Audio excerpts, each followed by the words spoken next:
Baik, kita akan mempelajari penggunaan data Google Studio untuk menampilkan laporan dari data yang kita miliki. Yang pertama, kita buka datastudio.google.com. Jangan lupa login menggunakan akun Belajar ID.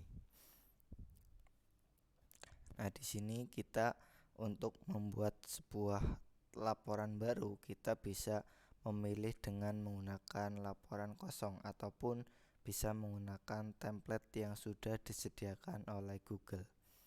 Kali ini kita akan menggunakan laporan kosong.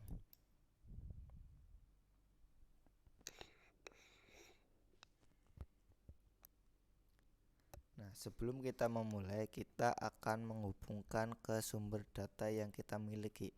Nah, di Google Data Studio sendiri, kita diberi berbagai pilihan sumber data. Mulai dari Google Analytics, Google Ads, Google Spreadsheet, dan masih banyak lagi. Bahkan kita bisa mengupload file CSV kita untuk dibuatkan laporannya. Nah, untuk kali ini kita akan memanfaatkan Google Spreadsheet yang ada atau yang dimiliki oleh Google. Kita tinggal pilih Google Spreadsheet.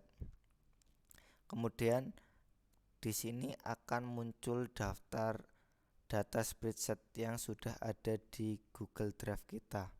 Nah, untuk kali ini kita selain menggunakan data kita juga bisa menggunakan data yang dibagikan ke kita. Nah, kali ini saya akan menggunakan data yang sudah saya miliki yang merupakan inputan atau hasil dari Google Form. Jadi aplikasi ini bisa menghubungkan dari Google Form, kemudian akan tersimpan di Google Spreadsheet dan bisa dilihat hasilnya langsung. Nah, kita akan memilih ini untuk sheetnya karena ini hanya ada satu, maka kita langsung otomatis pilih kemudian klik tambahkan.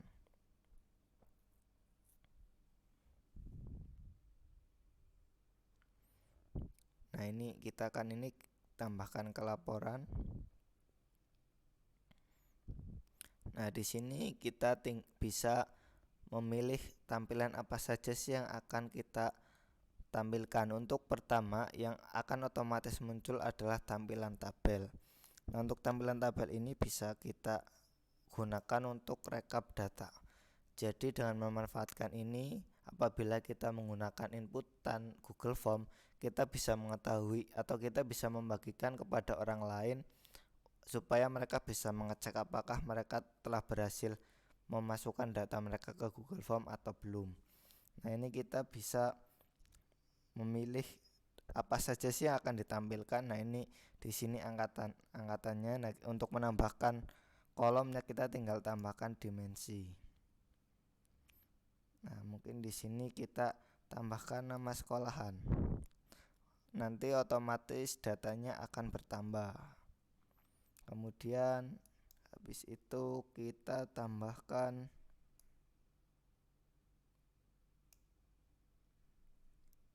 NPSN-nya atau bisa pilihan yang lain. Nah, ini itu adalah field atau kolom yang bisa kita dapatkan dari data kita. Nah, contohnya ini bisa kita lebarkan. Kemudian kolomnya juga bisa kita atur.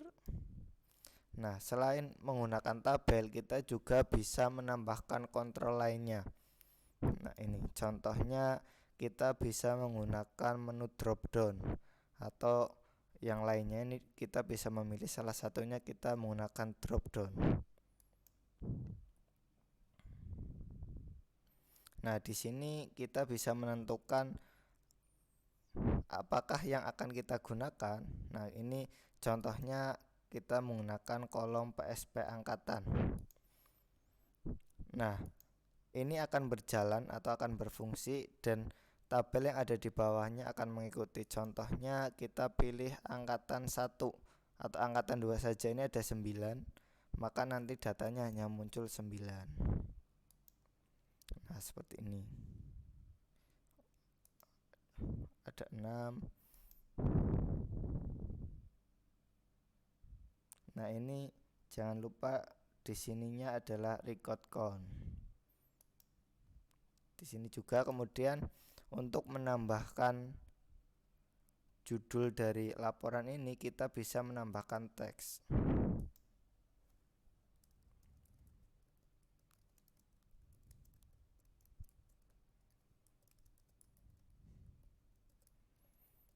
Nah, kita bisa menyesuaikan untuk jenis font, kemudian ukuran di propertiesnya. Nah, ini bisa untuk posisinya, kemudian stylenya, ada juga ukurannya seperti itu bisa ditentukan di sini. Nah, ini untuk ukuran fontnya bisa kita perbesar. Kemudian warnanya juga bisa kita sesuaikan, dan juga jenis fontnya. Nah, ini bisa kita sesuaikan yang ada di sini. Nah, itu salah satu contohnya. Kita bisa menambahkan grafik ataupun jenis-jenis tampilan yang lainnya dengan untuk kontrol. Kemudian ada diagram. Nah, ini diagram mulai dari diagram garis, kemudian batang, lingkaran, bahkan ada map. Ini sangat bermanfaat sekali apabila Bapak Ibu sekalian ingin membuat sebuah laporan yang dari data yang ada di spreadsheet. Sekian, terima kasih. Wassalamualaikum warahmatullahi wabarakatuh.